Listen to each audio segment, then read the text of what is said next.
Ma sœur a passé un coup de fil pour plaisanter à mon patron et a réussi à me faire virer. Quand j'ai trouvé un meilleur travail, toute ma famille m'a réclamé de l'argent. J'ai souri et dit « Regardez dans vos boîtes aux lettres ». Leurs visages sont devenus pâles quand ils ont ouvert. Je m'appelle Abba, j'ai 28 ans et je n'aurais jamais cru que ma propre sœur détruirait ma carrière avec un simple appel téléphonique. La trahison venant de sa famille fait plus mal qu'un coup de couteau, non? Après que Sierra ait causé mon licenciement, j'ai tout reconstruit à partir de zéro, trouvant un succès inattendu qui a changé ma vie. Quand les gens ont commencé à parler de ma nouvelle réussite, ma famille s'est soudain souvenue que j'existais, les mains tendues, réclamant leur part. Leur attente d'aide financière après des années de sabotage m'a laissé sans voix. Alors, j'ai simplement souri doucement et dit « Regardez dans vos boîtes aux lettres demain ». Leur visage quand ils l'ont fait? Inoubliable. Avant de plonger dans cette histoire de folie. Tu lis cette histoire depuis où? Laisse ta ville en commentaire. Mets un j'aime et abonne-toi si tu as déjà dû te défendre quand ta propre famille dépassait les limites. Je viens d'un quartier de classe moyenne à Boston. De l'extérieur, on aurait dit une famille normale. La famille Miller, maison coloniale, barbecue le week-end et soirée jeux de société obligatoires. Mais à l'intérieur, c'était tout sauf sain. Depuis mon enfance, j'ai été désigné comme la responsable. À 10 ans, j'aidais déjà à payer les factures. Je m'assurais que ma petite sœur Sierra arrive à l'école à l'heure, et j'essayais de calmer les disputes constantes de mes parents. Pendant ce temps, Sierra avait le droit d'être une enfant, ce qui voulait dire qu'elle n'avait aucune responsabilité. Sierra avait 2 ans de moins que moi. Elle a grandi en pensant que le monde tournait autour d'elle. Elle était jolie, dans le style classique qui ouvre des portes, cheveux blonds, yeux bleus, style pom-pom girl. Mes parents, Carole et Robert, la traitaient comme leur princesse. Moi, j'étais plutôt le personnel du château. Sierra a une âme sensible, disait ma mère chaque fois que Sierra faisait une crise pour éviter une tâche. Toi, tu es naturellement plus capable, Abba. Traduction. C'est toi qui feras tout pour que Sierra ne soit jamais dérangée.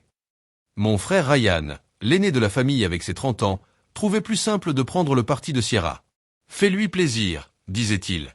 Ça ne vaut pas la peine de faire des histoires. Il avait compris très tôt que garder Sierra heureuse, c'était avoir la paix, même si ça voulait dire que je devais tout encaisser.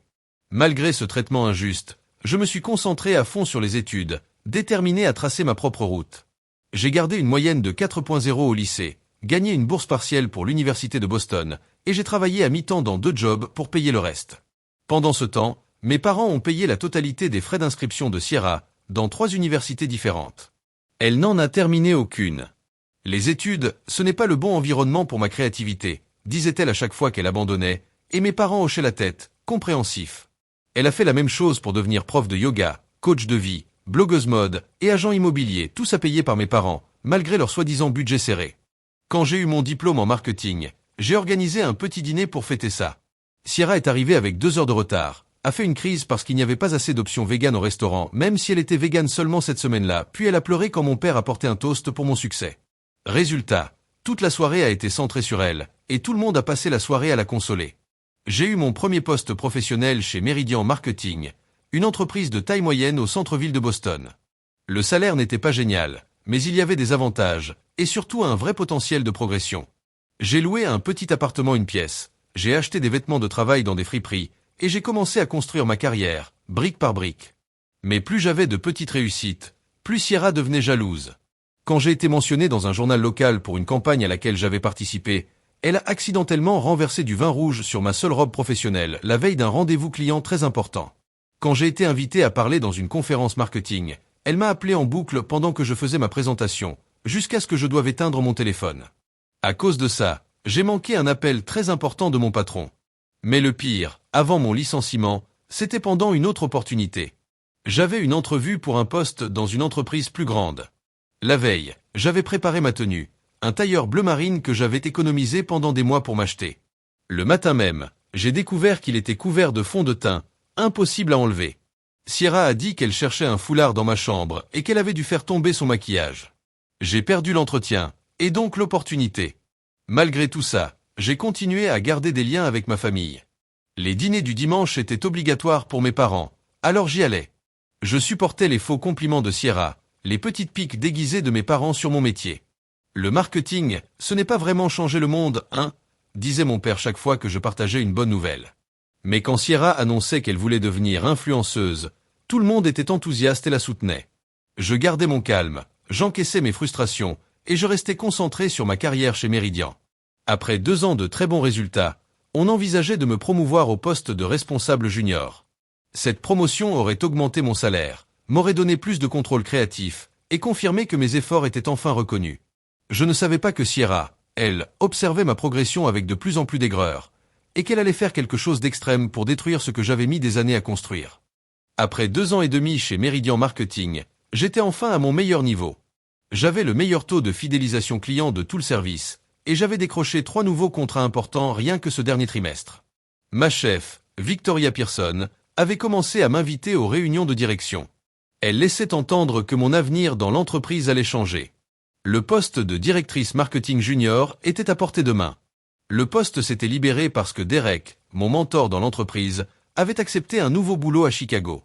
Victoria m'avait demandé de préparer une présentation pour montrer ma vision de l'avenir du service. C'était comme une audition pour le poste. J'ai passé des semaines à me préparer, à rester tard au bureau, à peaufiner chaque diapositive, et à répéter la présentation jusqu'à ce que je puisse la faire les yeux fermés. La présentation était prévue pour le jeudi matin, devant toute l'équipe dirigeante. Le mercredi soir, j'ai appelé mes parents pour annuler le dîner familial du dimanche. J'ai expliqué que j'avais besoin du week-end pour me concentrer sur ma présentation. Bien sûr, ton travail passe avant tout, a dit ma mère avec un soupir passif-agressif bien connu. Sierra devait annoncer une grande nouvelle, mais tant pis, ça attendra. J'ai senti la culpabilité monter comme d'habitude, mais je suis resté ferme. C'est vraiment important, maman. Je compenserai avec Sierra le week-end d'après. Plus tard dans la soirée, Sierra m'a appelé. Bravo, t'as gâché mon annonce spéciale, a-t-elle lâché d'un ton sec.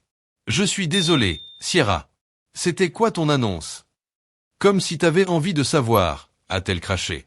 Tu penses qu'à toi et à ta foutue carrière. J'ai essayé de lui expliquer combien cette présentation était importante, mais elle m'a raccroché au nez.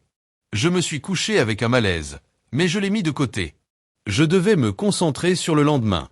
Le jeudi matin, je me suis levé tôt, j'ai mis mon plus beau tailleur, un gris anthracite que j'avais acheté exprès pour les grandes occasions, et je suis parti au bureau 1 heure en avance. Je voulais préparer la salle de conférence tranquillement. Quand j'ai passé ma carte d'accès à l'entrée de l'immeuble, le voyant est devenu rouge, accès refusé. J'ai réessayé, même chose. Pensant à un bug, j'ai appelé la réception. Mais Donna, la réceptionniste, avait une voix bizarre. Je suis désolé, mademoiselle Miller. On m'a demandé de ne pas vous laisser entrer. Mademoiselle Pearson souhaite que vous l'appeliez directement. Confuse, paniquée, j'ai appelé Victoria. Sa voix, d'habitude chaleureuse, était glaciale. Je suis extrêmement déçu, Abba. Après tout ce qu'on a construit ensemble, jeter ça à la poubelle, c'est plus qu'un manque de professionnalisme. Victoria, je comprends pas. Ne fais pas l'innocente. Tu m'as appelé à 23h30, complètement ivre, en disant que tu démissionnais sur le champ. Tu as dit, et je cite, « Cette entreprise est une blague, et toi t'es la plus grosse blague. » Tu as aussi tenu des propos racistes sur nos clients et insulté tes collègues. J'ai enregistré l'appel, c'est la politique de la boîte. Alors ne nie pas. Le sang s'est glacé dans mes veines.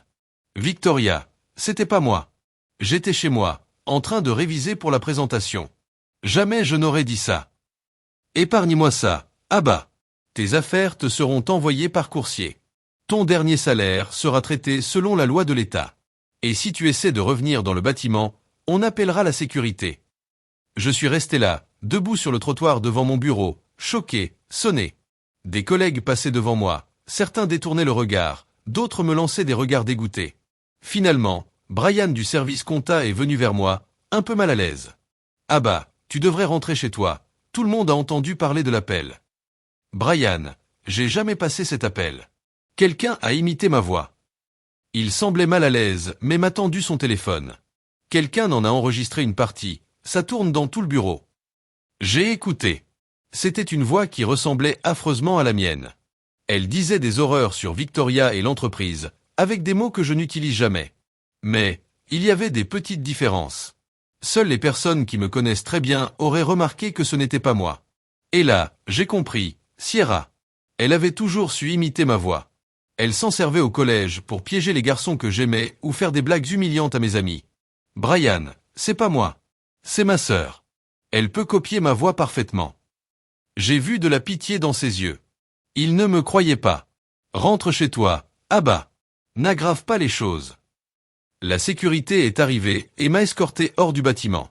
Pendant que je marchais chez moi, sonnait, mon téléphone a vibré. C'était un message d'un numéro inconnu. Un collègue avait partagé un enregistrement de l'appel. J'ai pris mon courage à deux mains et je l'ai écouté jusqu'au bout. La voix, la façon de parler, certaines expressions, c'était exactement l'imitation que Sierra faisait de moi. C'était elle. C'était elle qui avait appelé Victoria en se faisant passer pour moi. Elle avait ruiné ma carrière. Pour se venger. Je suis allé directement chez mes parents. Je savais que Sierra y serait. Elle était assise dans la cuisine avec ma mère, en train de regarder des filtres Instagram. Tu as appelé mon patron en te faisant passer pour moi, ai-je dit, la voix tremblante. Tu m'as fait virer, Sierra. Elle a levé les yeux, surprise au début, puis elle a repris son expression innocente. De quoi tu parles? Ne me mens pas. Tu as appelé mon bureau hier soir, tu as imité ma voix, et tu m'as fait virer, le jour de ma présentation la plus importante. Ma mère s'est interposée entre nous. Ah bah, calme-toi. Pourquoi Sierra ferait un truc pareil? Parce qu'elle a toujours été jalouse de moi. Parce que j'étais sur le point d'être promu. Parce qu'elle supporte pas de me voir réussir. Le masque de Sierra s'est fissuré un instant. Un petit sourire méchant a traversé son visage. Puis elle s'est mise à pleurer. Je voulais juste faire une blague. Je pensais pas qu'ils allaient te virer. J'allais appeler aujourd'hui pour dire que c'était une blague. Mon père est entré dans la cuisine. C'est quoi tout ce bruit? Je lui ai expliqué ce qui s'était passé, en lui montrant l'enregistrement sur mon téléphone. Au lieu d'être choqué, il m'a lancé un regard dur. Tu réagis de manière excessive. Sierra a fait une erreur, elle voulait pas faire de mal. Une erreur. Elle a fait exprès de m'imiter pour me faire virer. Ma réputation est foutue, plus personne ne me recrutera après ça. Sierra sanglotait, je voulais juste que ce soit marrant. Tu prends ton boulot trop au sérieux. Je croyais que tu rirais. Rire. Tu crois que je vais rire? J'ai travaillé là-bas pendant 3 ans. J'allais être promu. Ma mère a passé un bras autour de Sierra. Tu sais bien que ta sœur a un humour particulier. Et puis franchement, si ton entreprise t'a viré aussi vite, c'était peut-être pas un bon endroit. Je n'en croyais pas mes oreilles.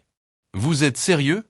Elle s'est fait passer pour moi, a tenu des propos racistes en mon nom, et a détruit ma carrière. Et vous la défendez.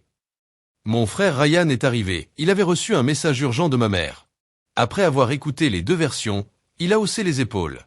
Ce que Sierra a fait, c'est pas bien, mais tu aggraves les choses en t'énervant. T'as qu'à expliquer à ta patronne ce qu'il s'est passé. J'ai essayé. Ils me croient pas. Ils ont un enregistrement de ma voix qui dit des horreurs. Alors peut-être que tu devrais voir ça comme un signe. Un nouveau départ, a suggéré mon père, comme si c'était un petit contretemps au lieu d'une trahison grave. De toute façon, tu disais souvent que ton boulot était stressant.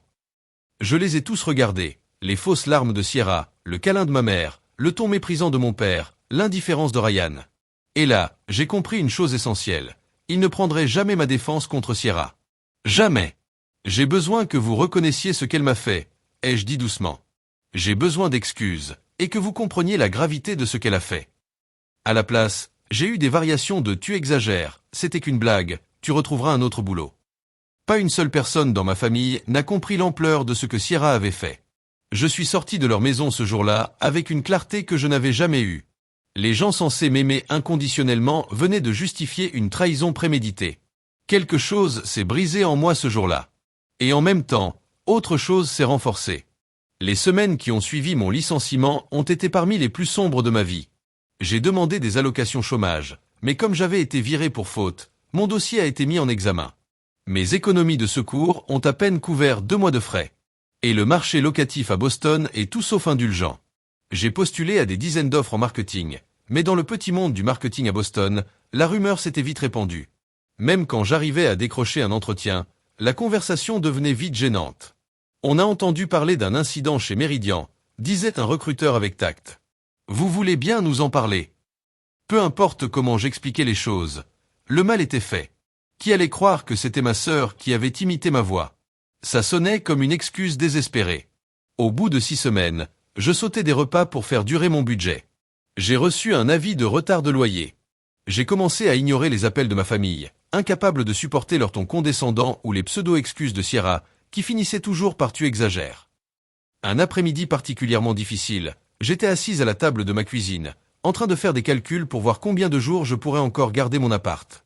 C'est là que j'ai reçu un message de ma mère. Sierra part vivre à New York.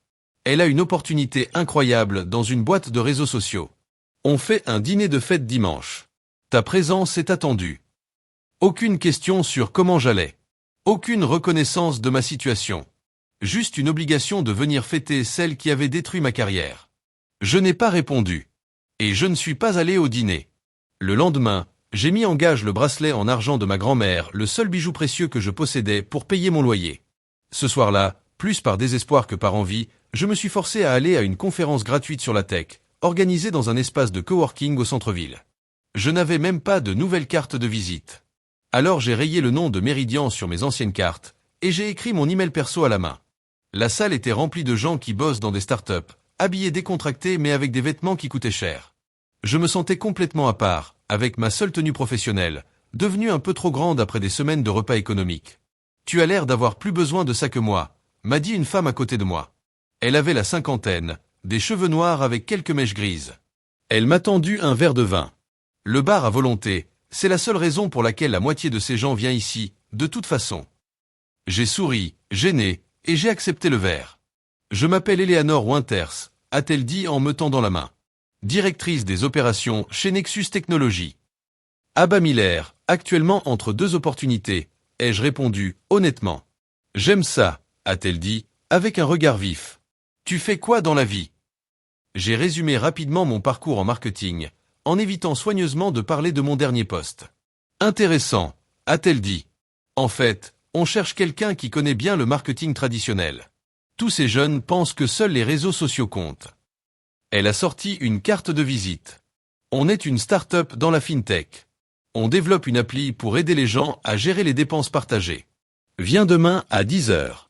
Je te promets rien de glam, mais on a besoin de gens intelligents qui savent parler à ceux qui ont plus de 30 ans. Je suis resté là, à fixer la carte. Comme ça.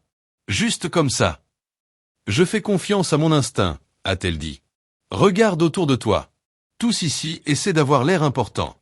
Toi, tu essaies juste de survivre. Et ça, c'est précieux. Le lendemain, je suis allé dans les bureaux de Nexus Technologies. C'était un ancien entrepôt réaménagé, avec des murs en briques apparentes et beaucoup trop de plantes partout. Le poste qu'Eleanor m'a proposé était plusieurs niveaux en dessous de mon précédent emploi. C'était un poste de coordinatrice marketing, alors que j'étais sur le point de devenir directrice. Le salaire était juste suffisant pour payer mes factures. Mais c'était quelque chose. Un vrai sauvetage au moment où je me noyais. Je préfère te prévenir, ai-je dit pendant l'entretien. J'ai quitté mon dernier poste dans des circonstances difficiles. Eleanor a haussé les épaules. On est une start-up. Ici, tout le monde a un passé. Ce qui compte, c'est ce que tu apportes maintenant. J'ai accepté le poste sur le champ.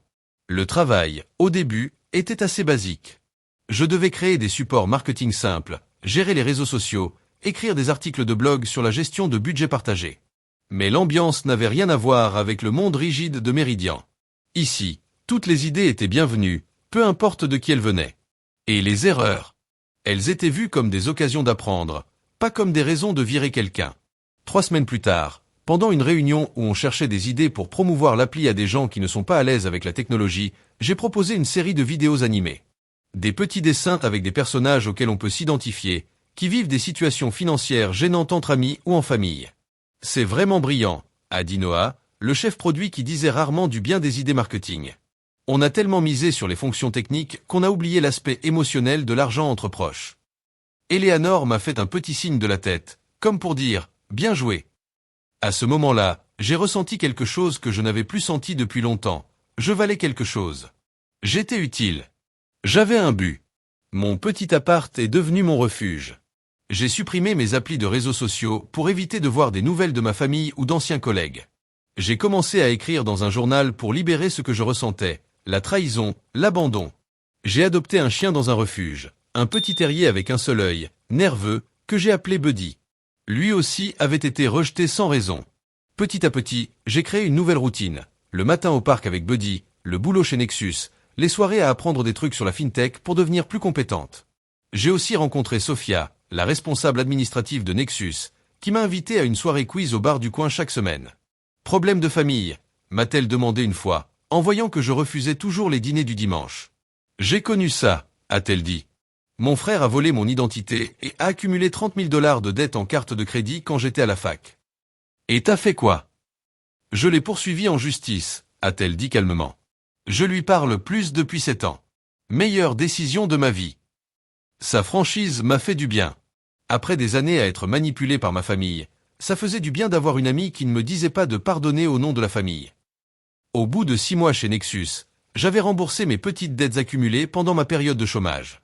J'avais aussi commencé à remettre un peu d'argent de côté. L'entreprise commençait à décoller, le nombre d'utilisateurs montait régulièrement. La série de vidéos que j'avais créée recevait de super retours, et on disait que c'était grâce à elle que les utilisateurs restaient plus longtemps. Je ressentais encore la douleur de la trahison de ma famille, mais ça ne contrôlait plus mes pensées. J'étais en train de construire quelque chose de nouveau, une vie basée sur mes choix, pas sur leurs attentes. Ce que je ne savais pas, c'est que cette petite renaissance n'était que le début.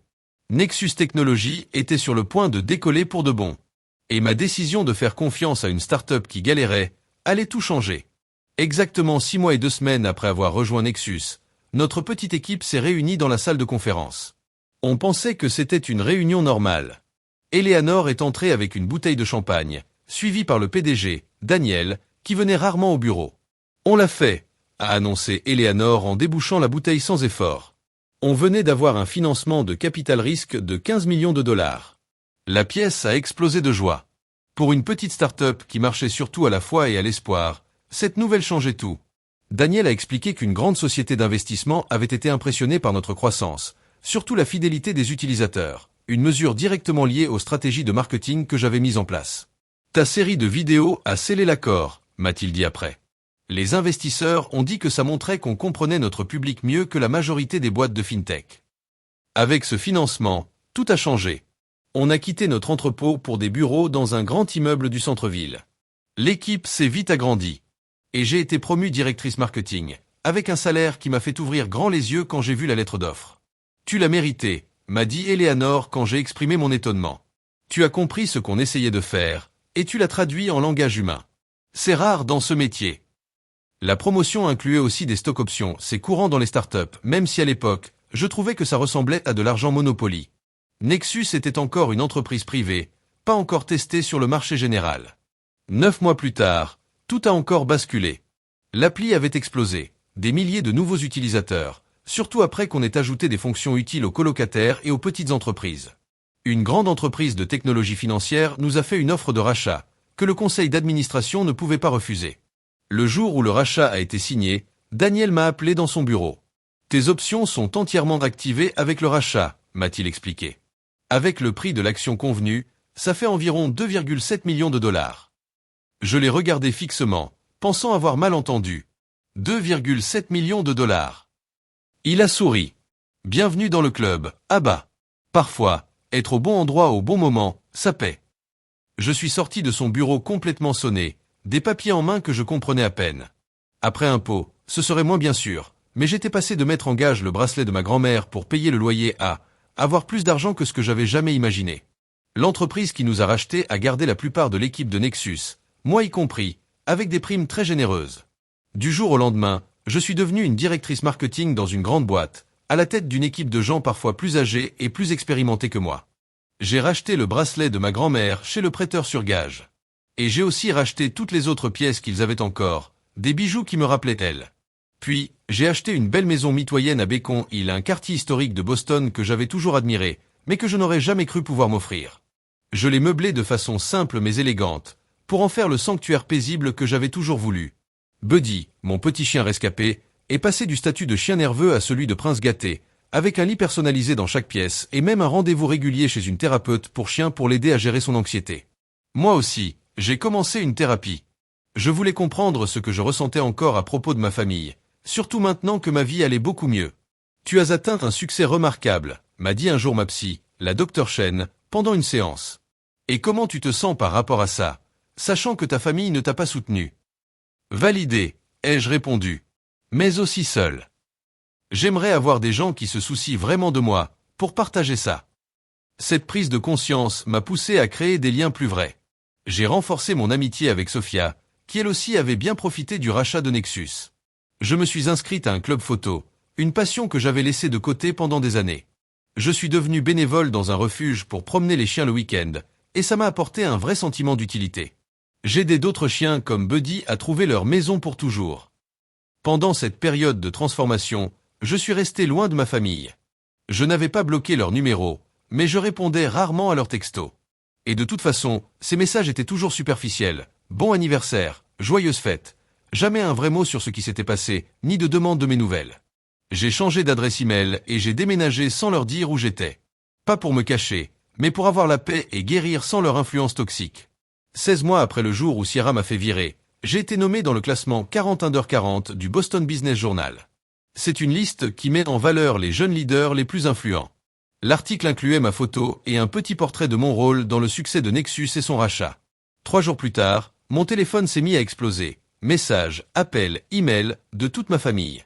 Soudain, ils voulaient tous renouer avec la fille et la sœur qu'ils avaient oubliées. « Je suis si fier de toi ma chérie », a écrit ma mère, comme si on s'était toujours parlé. « J'ai toujours su que tu y arriverais », a écrit Ryan, qui ne m'avait même pas contacté pendant mon chômage.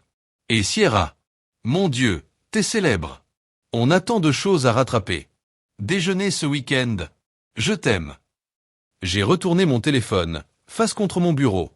Et j'ai respiré profondément. La famille qui avait critiqué mon métier, permis qu'on me sabote, et m'avait abandonné au pire moment, voulait maintenant briller à travers ma réussite. Ma psy m'avait prévenu, quand on réussit de manière visible, les membres toxiques de la famille reviennent souvent. Pas parce qu'ils ont changé, mais parce qu'ils y voient un intérêt pour eux. J'ai attendu une semaine avant de répondre. J'ai pris le temps de réfléchir et j'en ai parlé avec ma thérapeute. Quand j'ai finalement accepté de les voir, j'étais calme, prête et protégée par les limites que j'avais mises en place pendant leur absence. Le restaurant que j'ai choisi pour les retrouver était un bistrot chic du centre-ville. Un endroit neutre, assez public pour éviter les crises de nerfs, mais assez calme pour une discussion sérieuse. Je suis arrivé en avance et j'ai choisi une table dans un coin, d'où je pouvais voir l'entrée. Mes parents sont arrivés les premiers. Ils avaient l'air exactement comme dans mes souvenirs, mais un peu plus petits, comme si quelque chose en eux s'était éteint. Les yeux de ma mère se sont écarquillés en me voyant. Ma veste bien taillée, mes bijoux discrets mais chers, ma posture confiante, celle de quelqu'un qui connaît sa propre valeur. « Ah bah !» s'est-elle écriée, en ouvrant les bras pour un câlin que je n'ai pas rendu. « Tu as changé. » Le succès professionnel me va bien, ai-je répondu en leur faisant signe de s'asseoir. Mon père m'a serré la main plus fermement que d'habitude. « J'ai toujours su que tu avais du potentiel, ma fille. Il te fallait juste la bonne opportunité. » La dissonance dans ces mots était folle. C'est le même homme qui avait toujours rabaissé mes ambitions, et qui m'avait dit que mon licenciement était sûrement une bonne chose. Ryan est arrivé ensuite, avec une nouvelle copine. Une femme aux grands yeux, qui l'a présentée comme chaud. Elle avait l'air étrangement excitée de me rencontrer, alors qu'on ne se connaissait pas. « Ah bah, c'est elle, la grande boss de la tech dont je t'ai parlé », a-t-il dit un peu trop fort. Enfin, Sierra est arrivée. 20 minutes en retard, comme toujours. Elle avait perdu du poids, changé de coupe de cheveux, et portait une tenue clairement achetée pour m'impressionner. « Ma sœur a succès !» a-t-elle crié, attirant les regards autour. « Regarde-toi. On dirait qu'on est jumelles maintenant. Moi aussi je suis dans le monde de l'entreprise. » J'ai levé un sourcil. « Tu travailles dans le monde de l'entreprise, toi. » « Je fais du consulting pour une agence de marketing d'influence, » a-t-elle dit vaguement. « C'est un peu comme ce que tu fais, mais plus créatif. » Le serveur a pris nos commandes. Eau pétillante pour moi, du vin très cher pour les autres. J'ai vu mon père choisir la bouteille la plus chère du menu sans hésiter. Le ton était donné. Pendant une demi-heure, la conversation est restée superficielle. Ma mère a parlé des rénovations de leur maison. Ryan s'est vanté d'une promotion dans sa boîte de vente. Sierra a décrit son audience presque célèbre sur les réseaux sociaux. Pas une seule question sérieuse sur ma vie. Pas un mot sur notre éloignement. C'est pendant le plat principal que leur vraie intention est sortie. « Alors, » a dit mon père en remplissant son verre de vin, « ta mère et moi, on réfléchit à la retraite. »« C'est bien, » ai-je répondu, neutre. « Le problème, » a-t-il continué, « c'est que le marché n'a pas été sympa avec nos investissements. Et puis la maison a besoin d'un nouveau toit. Sans parler des factures médicales de ta mère l'an dernier. » J'ai froncé les sourcils. « Facture médicale ? Il s'est passé quoi ? » Ma mère avait l'air surprise que je demande. « Juste des examens de routine, rien de grave. Mais l'assurance n'a pas tout couvert, tu sais. » C'était la première fois que j'entendais parler de ça, soi-disant arrivé l'année d'avant. Bref, a repris mon père, on a réfléchi, et on se demandait si tu pouvais nous aider un peu. Juste le temps que le marché se stabilise. Quel genre d'aide, ai-je demandé, même si je savais déjà. Eh bien, vu ton nouveau poste. L'article parlait d'un rachat, non? On pensait à un petit prêt. Il a nommé un montant qui correspondait à mon salaire annuel entier chez Meridian. Avant que je puisse répondre, Ryan a pris la parole. J'ai justement un projet génial. Il a sorti une pochette avec 3 feuilles imprimées mal formatées. C'est une appli qui connecte les propriétaires de chiens pour des rendez-vous jeux. Un genre de Tinder, mais pour chiens. Donc, comme un parc pour chiens, ai-je commenté. Non, c'est complètement différent, a-t-il insisté. Tout ce qu'il me faut, c'est un financement de départ. Environ la moitié de ce que maman et papa demandent. J'ai vu Cho hocher la tête avec enthousiasme. Elle espérait clairement avoir un rôle dans cette start-up imaginaire. Et Sierra, pour ne pas être en reste, a posé sa main sur la mienne. Je sais qu'on a eu des malentendus. Ah bah. Cette blague au téléphone, c'est du passé, non? J'ai serré la mâchoire. Elle appelait ça une blague, ce sabotage qui avait ruiné ma vie. Le truc, c'est que je suis à ça de devenir une grande influenceuse, a-t-elle dit en mettant ses doigts à 1 millimètre l'un de l'autre. J'ai juste besoin d'un vrai matos et d'un bon studio pour filmer. Peut-être. 50 000 $. Je te rembourserai avec des publications sponsorisées pour ta boîte. Je les ai tous regardés. Ces gens qui m'avaient rabaissé, trahi, abandonné. Et maintenant, ils s'attendaient à ce que je paie pour eux. Attendez que je comprenne bien, ai-je dit lentement. Vous voulez que je vous donne de l'argent, après tout ce qui s'est passé? Le visage de ma mère s'est crispé. Ma chérie, on est une famille. Les familles s'aident entre elles. Où était cet esprit de famille quand Sierra m'a fait virer? Quand je sautais des repas pour garder mon appart? Tu es encore fâché pour ça? A dit Sierra en levant les yeux au ciel. C'était il y a plus d'1 an. Et regarde, tout s'est bien fini. Pas grâce à vous, ai-je répondu. Mon père s'est penché vers moi. Écoute Abba. On t'a élevé. On t'a nourri, logé. C'est trop demander de la gratitude maintenant que tu réussis. Leur sens du droit était incroyable. Dans leur tête, mon succès, je ne l'avais pas mérité. C'était quelque chose qu'ils pouvaient réclamer, comme si j'étais redevable. J'ai besoin de temps pour réfléchir, ai-je dit, en demandant l'addition. Ne tarde pas trop, a lancé mon père. Le toit va pas se réparer tout seul. J'ai payé l'addition scandaleuse sans rien dire, puis j'ai quitté le restaurant. Dans le taxi du retour, j'ai appuyé ma tête contre la vitre froide. Et j'ai laissé les larmes couler. Pas à cause de l'argent qu'ils voulaient, mais parce que je n'avais jamais vraiment eu de vraie famille. Pendant la semaine qui a suivi, les messages de ma famille sont devenus plus nombreux, plus pressants. Ma mère m'a envoyé des photos des soi-disant dégâts d'eau sur le toit. Ryan m'a envoyé des prévisions financières mal faites, disant que mon investissement dans son appli de chien triplerait. Sierra, elle, a envoyé des liens vers le matériel vidéo exact qu'elle voulait, avec des pas du tout subtils à propos de son anniversaire qui approchait. Lors d'une séance avec la Dr Chen, j'ai laissé sortir toute ma colère. Ils ne m'aiment pas. Ils ne m'ont jamais aimé. Maintenant, ils me voient juste comme un distributeur de billets. Et qu'est-ce que tu attends d'eux, m'a-t-elle demandé. De la responsabilité. Qu'ils reconnaissent comment ils m'ont traité. Du remords sincère. Et s'ils ne sont pas capables de ça? Sa question est restée en suspens. Et si ces gens-là étaient simplement incapables de la moindre honnêteté émotionnelle? Et si leur vision d'une relation, c'était seulement une transaction? Après beaucoup de réflexion, j'ai pris une décision. J'ai envoyé à chaque membre de ma famille le même message. J'ai réfléchi à vos demandes. Regardez dans vos boîtes aux lettres la semaine prochaine. Leurs réponses ont été immédiates, enthousiastes, pleines d'émojis et de points d'exclamation. Ma mère a même proposé un dîner de famille pour célébrer. J'ai décliné poliment, je suis débordé par le travail. Ensuite, j'ai passé un week-end entier à préparer 4 colis très spéciaux. Chacun était soigneusement pensé pour son destinataire. Ce n'était pas de la vengeance. Je n'étais plus dans cet état d'esprit.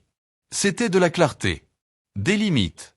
Et, peut-être, leur offrir quelque chose de plus précieux que de l'argent, la vérité. Pour Sierra, j'ai rassemblé un dossier complet. Dedans, il y avait une transcription imprimée de l'appel téléphonique qu'elle avait fait à ma patronne, que j'avais pu récupérer grâce à une ancienne collègue qui m'avait enfin cru. Des preuves de mes difficultés financières après mon licenciement, lettre de retard de loyer, menace de coupure d'électricité, reçu du prêt sur gage de mon bracelet. Des captures d'écran des textos qu'elle m'avait envoyés à l'époque, minimisant ma situation. C'est pas si grave, t'as qu'à chercher un autre job. Une lettre de ma thérapeute, les détails personnels étaient floutés, décrivant l'impact psychologique du sabotage et de la trahison. Et surtout, une preuve de don de 5 000 € fait en son nom à une association contre le harcèlement au travail. Ce don exigeait sa présence obligatoire à un atelier de sensibilisation. Enfin, j'ai ajouté une note personnelle. Sierra, tu m'as montré qui tu es, encore et encore. L'appel qui m'a coûté mon travail n'était pas une blague. C'était un sabotage motivé par la jalousie. Je ne pense pas que tu sois capable de vrais remords. Mais peut-être que ce don que j'ai fait en ton nom aidera d'autres à éviter ce que j'ai vécu. Je t'ai pardonné, pour ma paix personnelle. Mais le pardon ne veut pas dire que je vais financer ton train de vie, ni maintenir une relation qui me fait du mal. Je te souhaite de grandir et de devenir lucide. Pour mes parents, j'ai envoyé un colis différent. Il contenait des livres sur la finance personnelle, la retraite, et des contacts de vrais conseillers financiers. Les documents de propriété montrant qu'ils avaient refinancé leur maison 3 fois en 10 ans, alors qu'ils prétendaient être prudents. Un tableau Excel prouvant que s'ils avaient mis l'argent qu'ils ont dépensé pour Sierra dans un compte, ils auraient largement de quoi couvrir la retraite et les réparations. Le plus important, une lettre détaillée où j'ai rappelé toutes les fois où ils avaient minimisé mes réussites, préféré Sierra ou excusé ses abus. Et j'ai inclus des articles sur les familles toxiques, les préférences parentales et la négligence émotionnelle. Le mot final disait « Papa, maman, je ne suis pas votre banque. Mon succès ne m'oblige pas à réparer vos mauvaises décisions.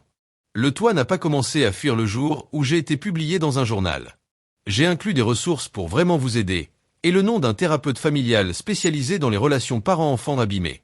Si un jour vous voulez une relation basée sur le respect et non l'argent, ce serait l'investissement que je préférerais faire. Pour Ryan, j'ai préparé un colis qui visait un point précis, son habitude de toujours choisir la facilité.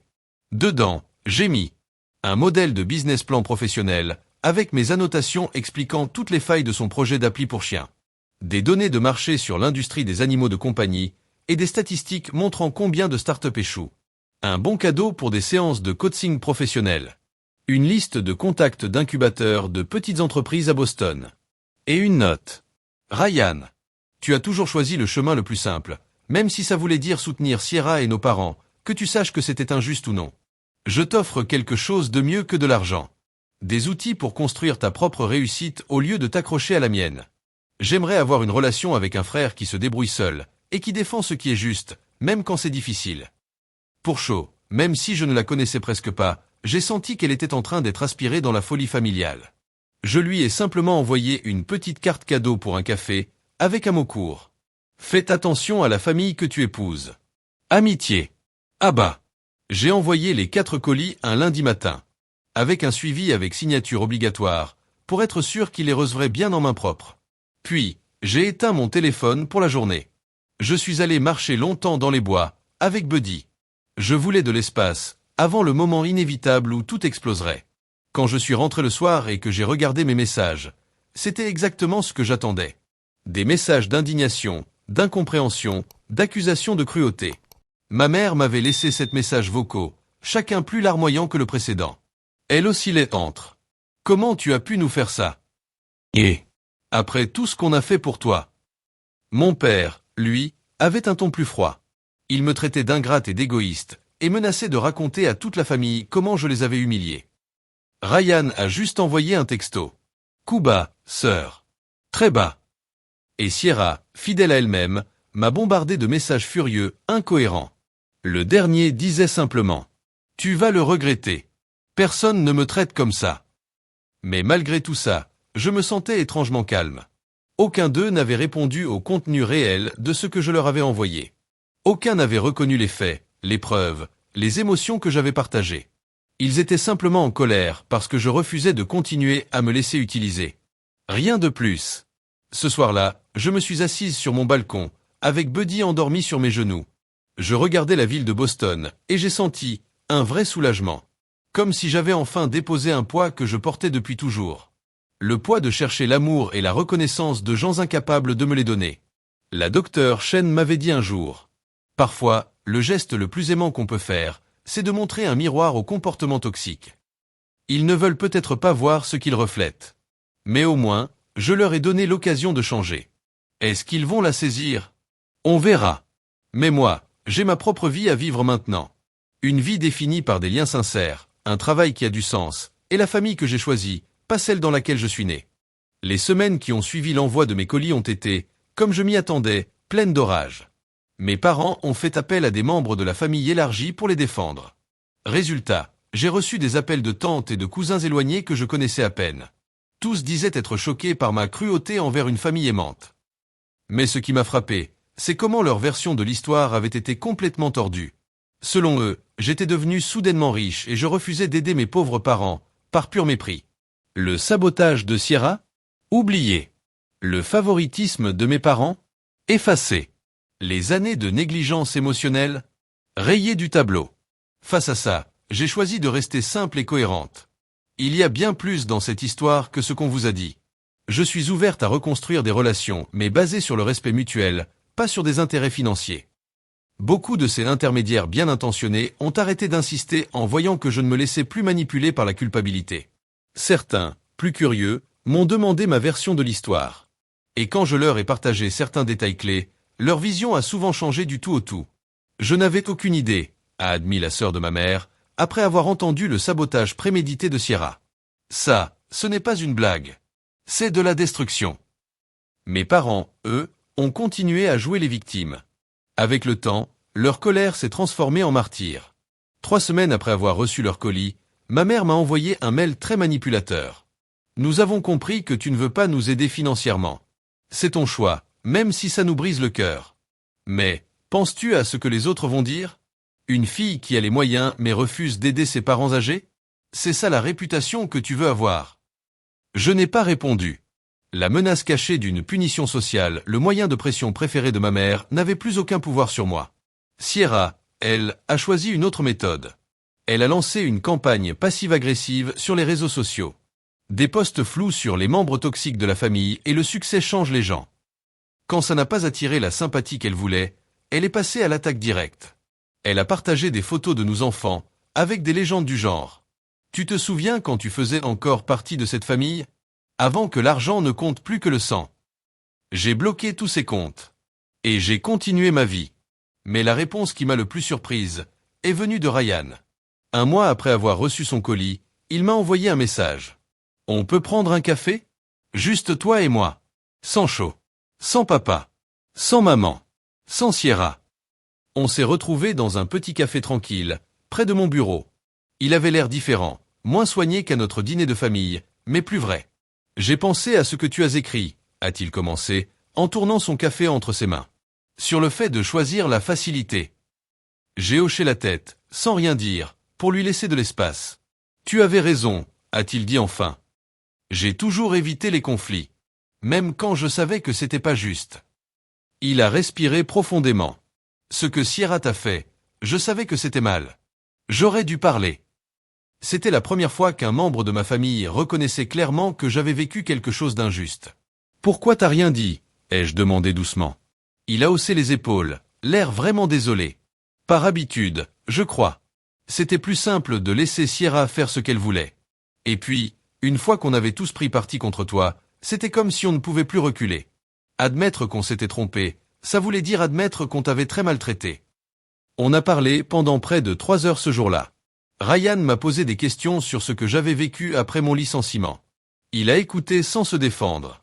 Il a exprimé un regret sincère pour son rôle dans mon isolement. Il ne m'a pas demandé d'argent.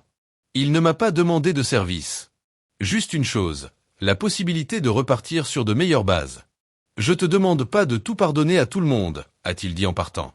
Juste, considère que certains d'entre nous sont capables de changer. C'était un petit pas. Mais un pas authentique. On a commencé à se voir 1 fois par mois pour déjeuner. On évitait soigneusement les sujets familiaux. On se concentrait sur rebâtir la confiance à travers des échanges honnêtes. Il s'est inscrit dans un cours de gestion d'entreprise dans un collège local. Il voulait vraiment développer des compétences solides au lieu de courir après des projets douteux. 6 mois après avoir envoyé mes colis, j'ai reçu un email inattendu, de Sierra. L'objet du message était simplement « Je suis désolé ». Le texte était court, mais totalement différent de ce qu'elle m'avait écrit jusque-là. Le don que t'as fait en mon nom m'a obligé à assister à cet atelier sur le harcèlement au travail. J'y suis allé en pensant que j'allais juste rouler des yeux pendant 2 heures. Mais certaines histoires que les gens ont racontées m'ont touché. Je me suis reconnu dans les comportements des personnes accusées. Je dis pas que ça efface ce que j'ai fait. Je te demande pas d'argent. Je voulais juste te dire que je commence à comprendre ce que je t'ai fait. Ce n'était pas une vraie excuse complète, ni une promesse de changer. Mais c'était la première fois que Sierra reconnaissait m'avoir fait du mal, sans minimiser, sans se justifier. Je lui ai répondu simplement. Merci de me l'avoir dit. Je laissais la porte entr'ouverte. Mais je ne me précipitais pas pour la rouvrir. Mes parents, eux, sont restés figés dans leur rôle de victime. À Noël, ils m'ont envoyé une carte signée. De ta famille aimante. Sans aucun message personnel. Un geste purement de façade, pour garder l'illusion qu'ils n'avaient rien fait de mal. J'ai fait un don à une association de préparation à la retraite en leur nom. Et je leur ai envoyé une carte. J'espère qu'un jour, on pourra construire une relation fondée sur le respect mutuel, pas sur l'obligation. Et moi, ma vie a continué à fleurir. Ma carrière avançait. Mon cercle d'amis devenait plus profond. Et j'ai découvert une joie inattendue, celle de mentorer de jeunes pros qui vivaient des environnements toxiques au travail. J'ai recommencé à sortir. D'abord prudemment. Puis, avec plus de confiance, en apprenant à faire confiance à mon propre jugement sur les gens. Buddy et moi, on s'est vraiment installés dans notre maison. Je l'ai transformé en un vrai chez moi. J'ai repris la photographie. Je capturais des images qui racontaient des histoires de résilience et de liens humains. Parfois, le soir, assise dans mon jardin, je regardais Buddy courir après des papillons. Et je sentais une paix que je n'aurais jamais cru possible. Une joie calme. Celle de vivre selon ma vérité, sans chercher sans arrêt l'approbation de gens qui n'en sont pas capables. La plus grande leçon que j'ai apprise dans tout ça n'a pas été sur l'argent, ou même sur ma famille. Elle a été sur la liberté qui naît quand on définit soi-même sa valeur, au lieu d'accepter celle qu'on nous impose. Sur le courage qu'il faut pour dire sa vérité, même quand des voix du passé veulent qu'on se taise pour le bien de la paix. Mais la vraie paix, je l'ai découverte.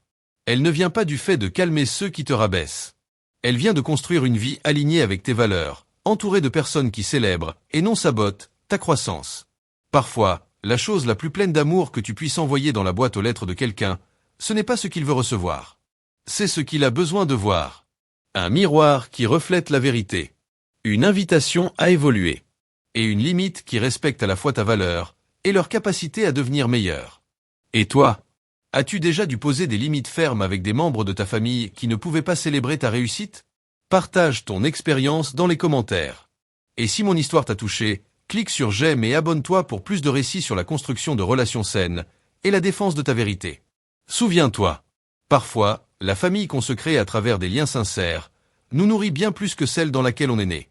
Merci de faire partie de ma famille choisie.